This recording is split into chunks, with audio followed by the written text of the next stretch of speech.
Hello friends, જોઈએ તો આપણે આજે જોવાનું છે કે ભાઈ ફાર્મર રજિસ્ટ્રેશન સેલ્ફ એટલે પોતાની જાતે આપણે આપણું રજિસ્ટ્રેશન કઈ રીતે કરી શકીએ.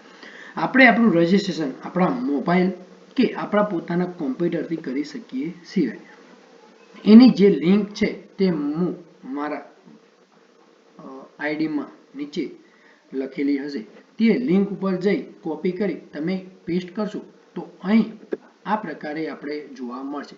તેની સાઇટ છે આ પ્રકારની એગ્રીસ્ટેક ગુજરાત ફાર્મર રજિસ્ટ્રેશન હશે. એમાં આપણા જે રજિસ્ટ્રેશન છે તેમાં ગુજરાત ફાર્મર રજિસ્ટ્રેશન જોવાનું છે. આપણા ગુજરાત સિવાય ઘણા બધા બહારના રાજ્યમાં પણ આવું જ ખેડૂતનું રજિસ્ટ્રેશન ચાલુ છે. તો આપણે આપણું ગુજરાત ધ્યાનમાં રાખી અહીં લિંક આપણે ખોલીશું.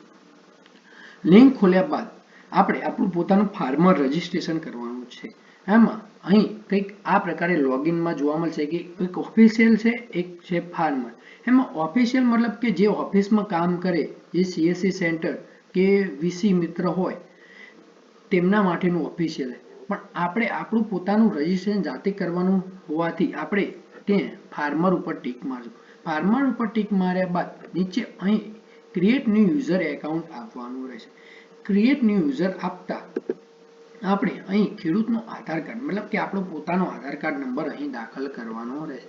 આપણે પોતાનો નંબર દાખલ કર્યા બાદ અહીં જે લખેલું છે ઓથોરાઇઝ માટેનું ટીક આપી નીચે સબમિટ કરશું.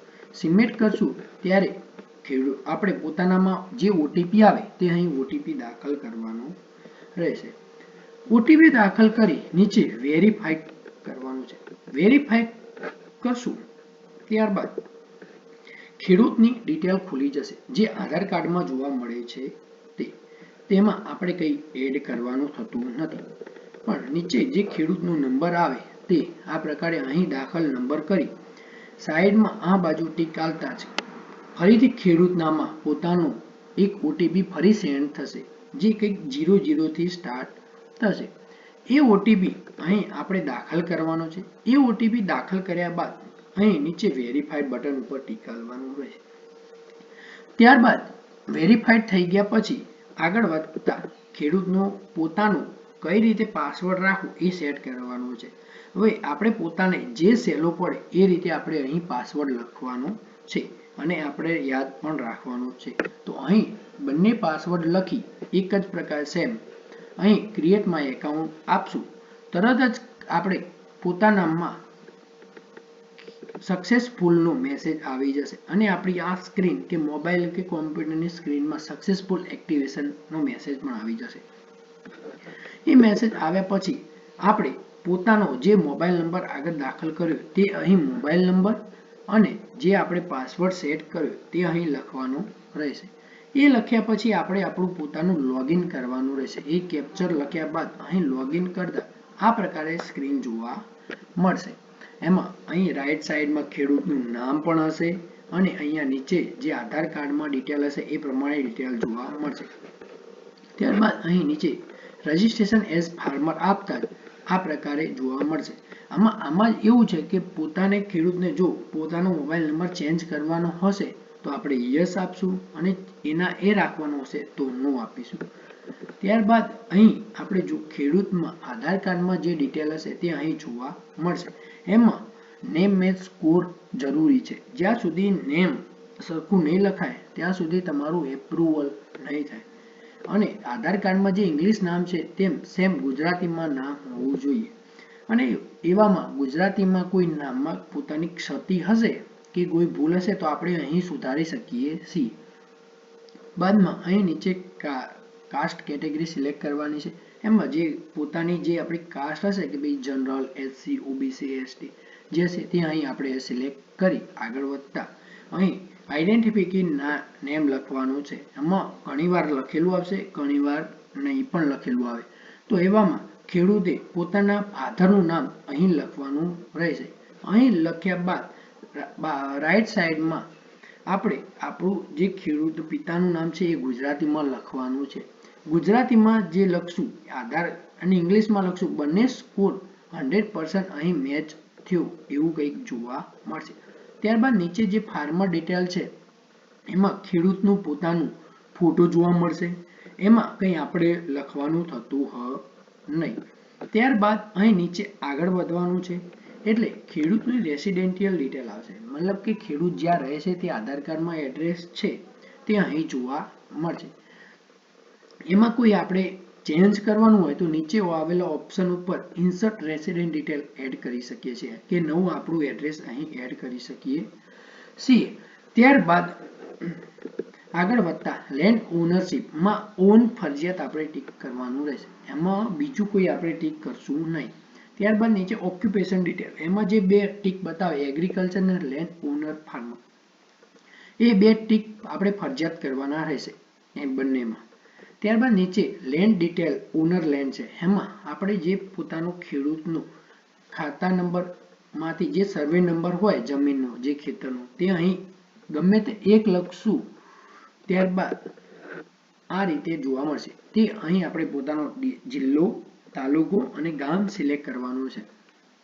ગામ સિલેક્ટ થઈ ગયા પછી ખેડૂતને પોતાનો ખેતરનો સર્વે નંબર અહીં દાખલ કરવાનો રહેશે. જોજો ધ્યાન રાખજો, અહીં ખાતા નંબર નહીં પણ ખેડૂતનો સર્વે નંબર કોઈ બી એક ખેતરનો લખવાનો છે. એ લખ્યા બાદ અહીં રાઈટ સાઈડમાં અહીં જે સબમિટ જોવા મળે ત્યાં સબમિટ આપતા જ આ પ્રકારે ડિટેલ ખુલશે. એમાં ત્રીજા નંબરમાં જે છે આઈડેન્ટિફિકેશન નેમ, એટલે કે અહીં આપણા ખેડૂતનું મોબાઈલ આપણું નામ જોવા મળશે.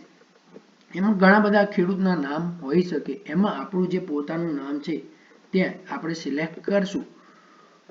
સિલેક્ટ કર્યા પછી અહીં નીચે સબમિટ, સિલેક્ટ કર્યા પછી નીચે અહીં સબમિટ આપતા જ આ પ્રકારે આપણે જમીન જોવા મળશે. ગમે તે એક સર્વે નંબર લખશું તો પણ આપણા ગામના જે બીજા સર્વે નંબર હશે તે પણ અહીં જોવા મળશે. એવામાં જો કોઈ ના બતાવે તો આપણે ફરી ત્યાં જે લેન્ડ એન્ડ ડિટેલ ઉપર જે ફરી આપણે સર્વે નંબર લખીશું, ફરી પાછું આપણે નામ ટીક કરશું. આવું બધું ઘણું બધું બની શકે કે કોઈ ખેડૂતનું નામમાં કાસ્ટ આગળ હોય પાછળ હોય તો અહીં એ સર્વે નંબર નહીં બતાવે, એ આપણે ફરીથી ટીક કરવાના રહેશે.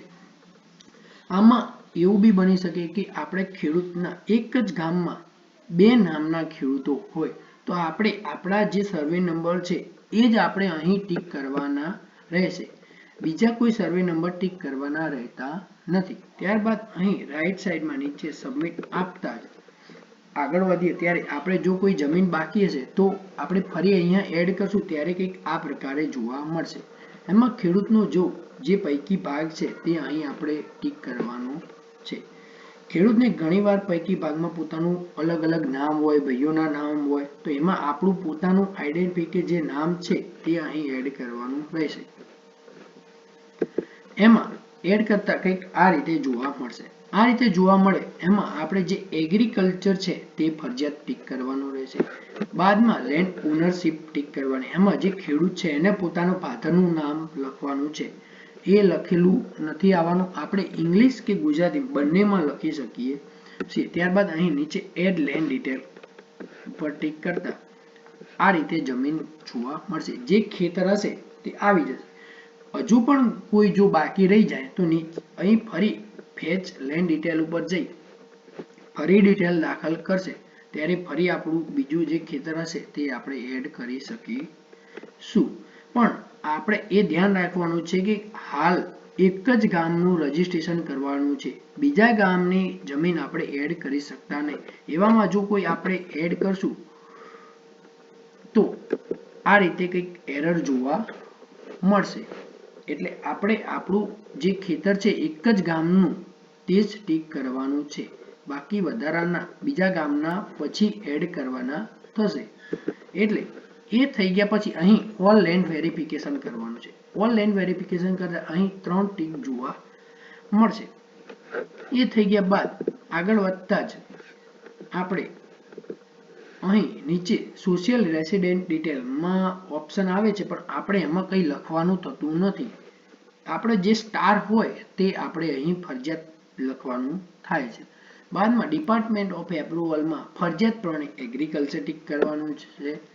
એગ્રીકલ્ચર ટીક કરશું ત્યારબાદ અહીં નીચે જે બે ટીક છે તે બે ટીક કરવાના રહેશે. જ્યાં સુધી અહીં બંને ટીક નહીં થાય ત્યાં સુધી અહીં સેવ થશે નહીં.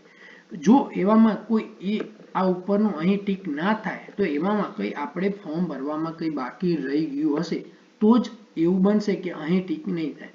અને ત્યારબાદ આપણે ત્યાં જઈ ક્ષતિ સુધારી આપણે જે લખવાનું છે ત્યાં લખી ફરી અહીંયા નીચે આવતા આપણું ટીક થઈ જશે. ત્યારબાદ અહીં સેવ આપતા કંઈક પ્રોસેસ ટુ ઈ સાઇન આ પ્રમાણે જોવા મળશે. એમાં આપણે પ્રોસેસ ટુ ઈ સાઇન ઉપર ટીક કરતા આ રીતે આપણે આધાર કાર્ડ વેરિફિકેશન કરવાનું થશે. એમાં ખેડૂતે પોતાનો આધાર કાર્ડ નંબર કાં તો વર્ચ્યુઅલ આઈડી યુઆઈડી ટોકન આ ત્રણમાંથી ગમે તે એક લખી શકે. એમાં આપણે આધાર કાર્ડ નંબર સરળ પડશે તો આપણે પોતાનો આધાર કાર્ડ નંબર અહીં દાખલ કરી નીચે ગેટ ઓટીપી નું ઓપ્શન આવશે. ગેટ ઓટીપી કરતા જ અહીં ઓટીપી દાખલ કરવાનો છે. ઓટીપી દાખલ કરશું ત્યારે તરત જ ઓટોમેટિક અહીંયા ટીક થઈ જશે અને એવામાં ન થાય તો આપણે જાતે અહીં ટીક કરી નીચે સબમિટ આપવાનું રહેશે. સબમિટ આપશું ત્યારે પોતાનું સક્સેસફુલનું રજીસ્ટ્રેશન થઈ ગયો મેસેજ ખેડૂતનામાં આવી જશે અને અહીં આપણે આ રીતે અહીં આપણે ડાઉનલોડ પીડીએફ કરી શકીએ છીએ અને અહીંયા જે 24 44 63 જે નંબર બતાવે છે એનરોલમેન્ટ આઈડી એવો આપણે ખેડૂતનામાં મોબાઈલમાં મેસેજ આવશે ત્યારે આપણે સક્સેસફુલ રજીસ્ટ્રેશન થઈ ગયું છે. કંઈક આ પ્રકારે મેસેજ જોવા મળશે. એટલે આપણું જે રજીસ્ટ્રેશન થઈ ગયું છે બાદમાં જ્યારે એપ્રુવલ થઈ જાય બાદમાં આપણે આપણું બીજું ગામનું ખેતર હશે તો એડ કરી શકશું. પરંતુ હાલ એટલું જ કે આપણે કોઈ બી એક જ ગામનું રજીસ્ટ્રેશન કરવાનું છે. જો ચેનલ સારી લાગી હોય તો સબસ્ક્રાઇબ કરી લાઈક કરજો અને એવામાં તમને કોઈ પ્રોબ્લેમ હોય તો નીચે આપણે કોમેન્ટ કરી શકો છો. તો આપણે નવા વિડીયોમાં એ ભૂલ આપણે સુધારી નવો વિડીયો આપણે બનાવી શકીશું.